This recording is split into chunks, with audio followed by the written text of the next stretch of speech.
Gur mágad tamáis, tá mé riméide go bhain seo, tá mé chun na bhíú íb cén fá, a chu dús tá mé chun rudáling íanamh tá mé chun na leabhar seo go le piano. So, yeah. Ní samar ág mé leabhar mar sin ar fiano go peibli riamh mé hío. Tá mé riméide go bhain seo, agus tá mé tharbheith buíochta Hamás agus téimeálaigh as an gcuide. Agus deir mé libh cén fá.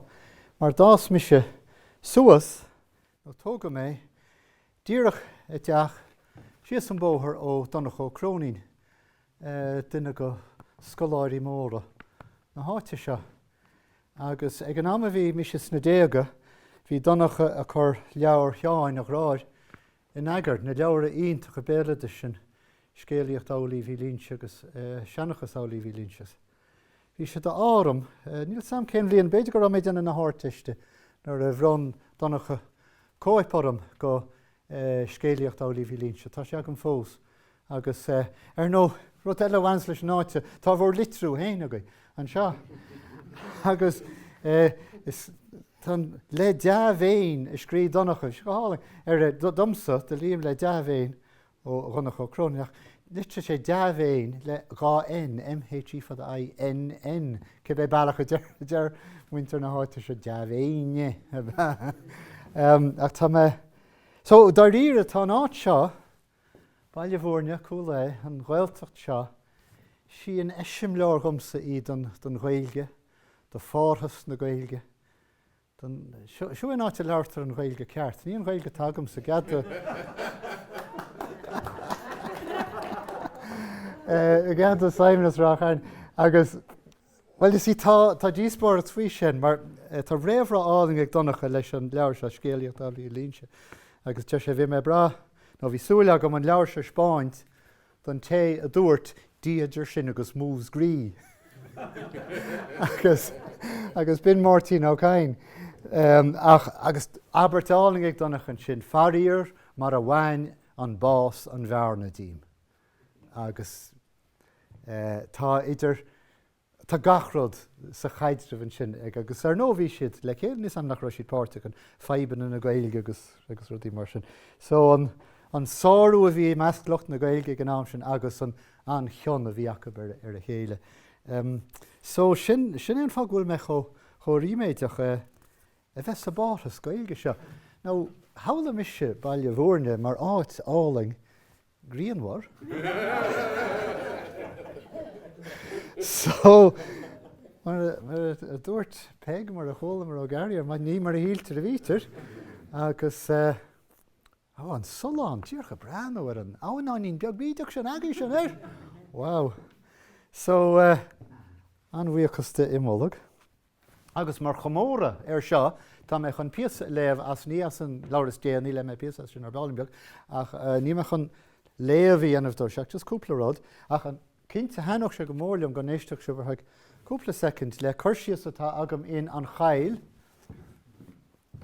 an seo, agus séir tá an ná chuirsíos ar imólag.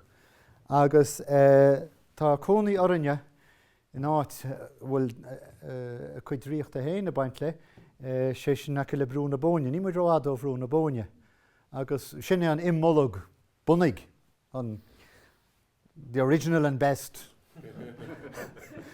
Agus an solas a hagan sa steach, well ar nó I lár a híre a hagan an solas sa steach, ach dar lomsa gur bin an imólag. Agus just le curla sin agus cuid gan chainte bhí agin an sin. Ar nó má dhéanamid córamh imólag agus córamh gotí ní, támuid sos gotí an chéad lá saona nuair a thosaíonn an bhliain úr. So séir tá sa mólag anis, agus tá sé seo thar a bheith yin-yang, séir tá sa mólag anis ná an chéad bhliain eile. Agus ar nó thosaíonn an tean bhliain Ghaelach le saníthe ar an chéad lá go hain. So agus tá chuirsíos anmha ar an miotas cosmolíoch an bhaine seo an feis, tá chuirsíos an go láráite chu dhéir, níos amúil sé céiting. Luan Geraldus Cambrensis rud a céit marheallar, ach tá an chuirsíos New Hampshire is cuimsíos dócha ag pronsíos Macana in Celtic mythology. Ar chuma seo mar a dhéanam se chúrsaí ar I mholog. Leabhar seo faoi ridir a fáin, fear aineol, fear atá imhíar stréis a gail, nílas ag cábhfuil sé, cén chuile techt as, tá sé lurg bailach as, agus tá sé cáilte, I leog. Agus, so an fear aineol seo, rúsigh an fear aineol an sin agus doscail sé a thuaile. Níor ahan sé éon ní.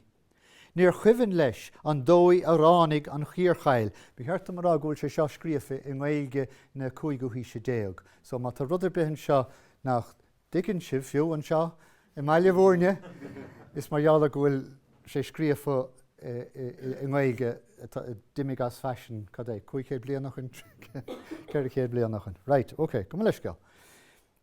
Bhí na crín timpeall mór agus dlú, agus na créimhacha cho fitte tuamh sin nach bhéadach éon rá gréine teacht harasta. Rinne sé iireachta cheanna ardú ach níor a bhéidir leis. Bhreanna sé mhaith thar an mrat duileach ná rah asachtó gur brat duileach é, agus ní cían go bhacha sé íana an aithne, solas geall agus dealrah orga. Áil a háfaí ga éonar gréine I mholog lár na cuile, beag an áit timpeall le lineireacht lé, agus folaíodh an talamh áil de bhrat nua níomhghlan. Ba lasta an áit ile leis na ritní gréine. Bhí 1,100 seodaoine ag lonra ionta. Bhí mar a bheith dóirse na gréine agus fenistrí an airí ar na oscailt ar irimhir íbhin múrtha. Sé sin gáirtín bláid fosaigh fálatha. Tríd an irimhir bhí conair a lúba. Ní acha sé sin. A chuala sé dar leis cuisle na ceoil á senim I bhfad I géin. Tháinig íomhar bua sin. OK, sin é sin. Agus, so sin má legan suta I mholog, I gad te máis tá súil go sásta leis. So, rud eile inis báile mar bíchas bhfuil me caint fumsa an seo, rud a bhainans le I mholog, dear mar hiigim ná smaointe úra plé faoi rudaí difriúla, agus tá gairí ar cín fecha gom go dtí seo, is tá mise mar réon libse tá mé cinnte thar a bheith sásta leis an méid a luisteing. A bhfuilm smaoineh a chur faoi mar ráid inis nach bhfuil nua ar chorabeh tá sé os cín 60 bliain d'aois. Agus an smaoineh atá an ná an rud dúirt an criticeoir Fran Cochúil an Bart hir in 1955 na hartar sin bás an údar. Sé sin tá an túdar mar údarás ar an rud a scríbhann sé marmh. Onan bás an údar agus teacht chun betha an léthóir. Agus sibse na léthóirí agus an bhailimsa a rálibh go sulúnta ní léon údarás agamsa. Mar scríbhneoir, ní thugam údar an hen, thugam sé scríbhneoir an hen. Ní léon údarás agamsa ar na rudí scríbhneoir. Is agaí sin is atá an túdarás sin. Sé sin tá a chuid déanta agam. Cinnte is féidir leabhar faoi fíricí. Mar shampla is líon 62 agatá an tráth seo near na Thomas Tagartó, is rá na litríochta, rá Lukáisí bhín. Tá sin site dáta faoi leis. So gan deireadh ní ha, bhainann sé sin leis 65 nó leis 8 ó ní ha. Ní údarás an údar é sin just fíricí. So níl me chun ará seo mar beat rinne mé íireachta seo dhéanana sa scéal. Cibé rud atá antá sé ann agus is sibse in sé deras a daíonn sé libh nó nach daí nó cén tácht a bhhanas lei seo nó siúd. Darlamsa go bhfuil takeíocht le fáil wa felsamh atá imi go thomláin as fashion inis, dá riire ní meile daoine labhairt faoi, me caint ar Karl Popper. So bhfuil faoi Karl Popper ná gur cara mór leis an leid sin Hayek a chur tús leis an nua-liberálachas agus an túfás sin a leog agus an acnamíocht sin. Tá George Soros héin tar éis aránis, agus le fada go bhfuil go neacha Hayek amú. So sin éon fearr bheal agus tá cúisinaí eile leis nach bhfuil Popper I méal chulaganna inneo. Bhí sé cinál popular trácht, tá sé sin nimi. A chu raibh chuma, bhí papar den túrim seo go bhfuil má tá Ealaín a gceist Ealaín atá an is caiir atá an. Cinnte deach féin léirú bheith a gceist, ach ní hen féin léirú a chroithíonn san Ealaín. Sin cairt an slacht, an dúachachan tullerod, sinne chroithíonn ach, tá smaoinemh eile seo, hen siar seans go Rousseau, beidir go dtíon Renaissance. Cinnte bhí sé Byron go mór an filasasnach an rud seo go bhfuil mise agus mo chuid filiochta, mise agus mo chuid scéalta, mise mo chuid Ealaíne dlúchangailte le chéile. Agus bhrála Byron sin, mar is seoman do chreid sa bhíán, agus han sé seo leis. Sé sin go rá an tinseach a búla creigecha agus ailtseachas na help, marall go bhfuil mise an seo. Agus is smaoinemh dochreid a rómánsú leis sin bhí sé ag Wagner ar nó. So bhí sé ag James Joyce. Agus agur sin, tá go isteach a réimse eile, mar tá Finnegan's Wayfair lán le tagartí beag a persanta. Fiú scórannaí a bhí sé fáil ar náhaide leis, etc. etc. So agus an sin tá Picasso an, agus an féidir, ceist waithir criticeoir, an féidir Picasso éiscint. Gan ólas a bheith agat ar a man a rsce líléhí ag an am i scríis an rinne sé an pictúráid sin. Tá saoil Colíoch Picasso de glúas duineach a chuid Ealaíne deartha. So cábhágann sé sin an túdar básaí, má tá ólas ar an údar beo a testáil len a chuid Ealaíne hiiscint. Tá cúpla freigra aga mar sin. Freigra bháin atá ar sin. Ná sílam gur féidir breanú ar a scríbhneoir, aber, just a scríbhneoir, mar cheardaí. Agus mar cheardaí, de ha súil gomach sin an riint ceisteaní ragart faoin geard. Agus tá mé sásta sin íanamh agus beidir go mé cúpla ceiste cúpla duine ar bálaí beag. So féimar a bheith siúna in an rá, cén chuoinear tún bairt sin. Well, thosa mé leis seo, agus seoin sais amad is fearlam, má sé seo sais rud a gceist, bíon an inseo nó an dair nó cibé bíon tún anna seoí anna leis, agus tá ceardaí an insintait faoin amad, faoin sníadóireacht, faoin cibé rud atá gceist. Mar atá ceoltar an labhairt faoi aber an boscador mar a chulamar ó bhéh go sin an labhairt faoin mosca bí flat, agus cin difratáidir sin agus rud cin teile. Agus má tá gitar sin in éondí le bosca, céir a chas an ceoltar gitárí anamh le amach sé dún le bosca bí flat aber. Agus bheith an talíontóir an ceard in scríbhneoir cibé in an labhairt ar a gcuisin faoin rud atá siúlaige. Agus bheith súla an gomén sé ná é sin i dhéanamh. So an srán nua seo, go mna sciil. Seo an tríú leabhar, agus bailach na Spáineach, agus nílach éon chuir po bháin lom, ach tá leabharchaí agam. Ní hen leabhar umláin ach tá sé bhad níos fós an leabharcha a léamh ná an leabhar umláin. So tá cúpla ceandaí sin agam, so fétam tá ceanda gach duine sa locht féachna tá súla agam. So beidir gur ná bhiste le bhí sin na scrape. Just current solo Liam Pisa I might all right to have Amador talk. Solo Liam Pisa as dear to sa leabhar seo. Dear me came for a scream hí an litir mar sin, hí a dear strainseir a mar sin, agus feice go tá clónaí slú agus ní certa mé seo tá séchéad le hanach. Níos an cénsáis pleicum a don a scríoch leabhar sin. So, dúir tá píos a gréige seán, tá me cappa gur coilimeachas a dúirte, níl gréige seagam, níl gohí cinnte, níl sean gréige seagam, agus dúirt sé rud a cint megan biblion, megan cacon, nó ní hílíonn sé sin rud a cheapan sé bhí hílíonn se.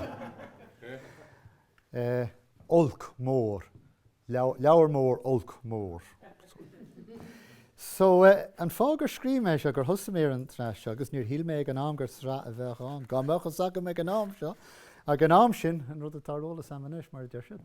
Bhí commórtas iireachta seán 2007, chuirtha dúis chuirtha fáil ag na prontíosaigh, mar chomóra bunú choláiste San Antain Shúilleabháin in 16 agus bhí an dúis anhá, bhí go leor euros a gceist leis.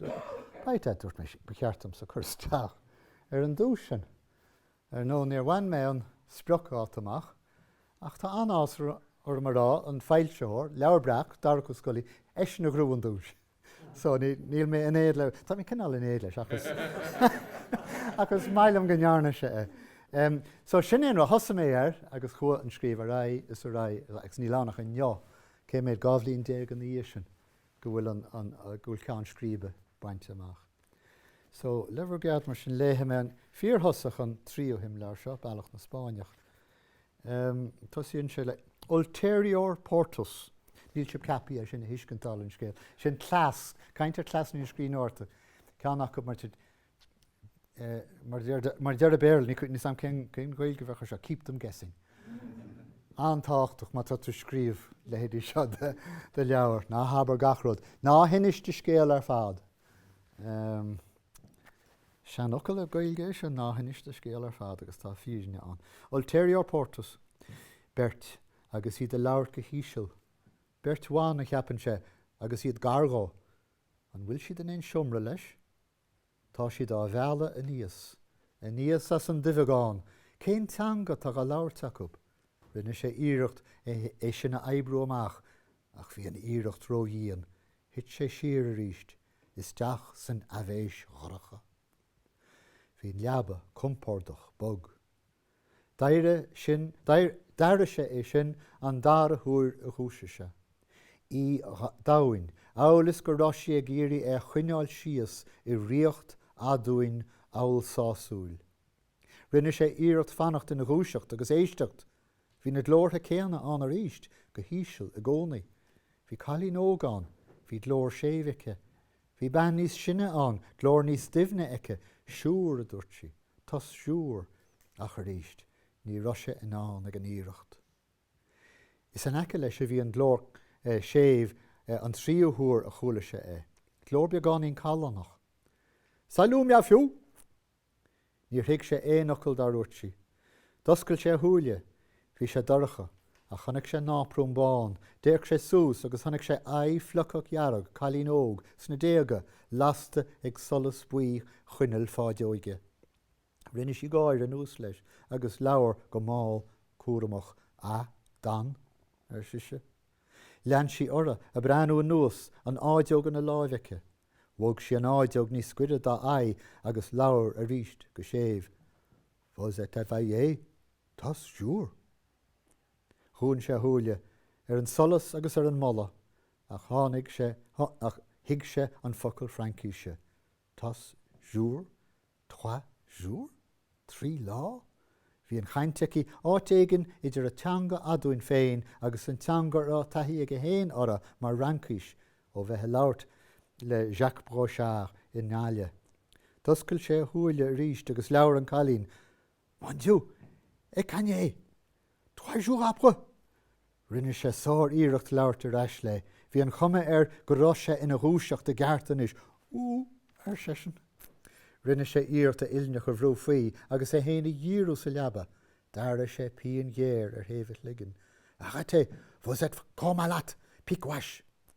Bíntach mar bhí cuid garúirt an cailín có siléir agus an chuid eile ina ghobh litir ghorcha. Siús et calm. Ach ní ran an cailín le héisteach leis. Dumpar sí ar sála agus duime léhí. Man, na scraid sí. Il cadé sé canné. Man, il cadé sé canné.